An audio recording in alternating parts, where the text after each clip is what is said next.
Haya, karibu sana tuangazie taarifa katika habari za siasa, yale ambayo yamejiri ni yapi, na utaweza kuyafahamu hapa kwa kina kupitia Official Rose D, na hii ni Biomedia Channel.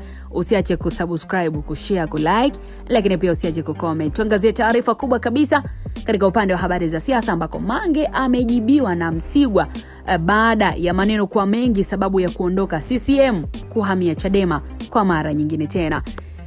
Ni tarehe 27 mwezi Mei mwaka 2026, aliyekuwa kada wa Chama cha Mapinduzi CCM na mbunge wa zamani wa Iringa mjini Peter Msigwa ameendelea kuomba radhi kufuatia uamuzi wake wa kurejea Chama cha Demokrasia na Maendeleo Chadema, akieleza kuwa ana majuto kwa kipindi alichokitumikia CCM na sababu kimemjengea uzoefu pia mkubwa wa kisiasa na kiuongozi. Kauli hiyo ameitoa kupitia mahojiano katika EA Radio, ambapo alifafanua kuwa safari yake ndani ya siasa imekuwa na changamoto, maamuzi magumu pamoja na mafunzo mengi ambayo yalimsaidia kuelewa mazingira ya uongozi nchini.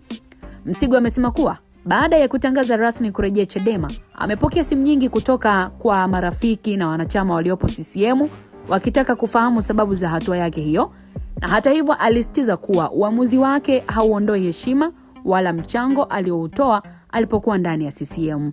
Lakini pia anaongeza kuwa aliwahi kuzunguka maeneo mbalimbali nchini akiombea chama hicho kura katika uchaguzi tofauti, jambo ambalo linaonyesha kuwa alijitoa kwa dhati katika kukitumikia chama hicho kwa kipindi chote alichokuwa ni mwanachama. Aidha, Msigwa ameeleza kuwa licha ya kurejea Chadema bado anatambua mafanikio aliyoyapata chini ya serikali ya CCM, hasa katika sekta ya elimu, afya pamoja na huduma mbalimbali za kijamii.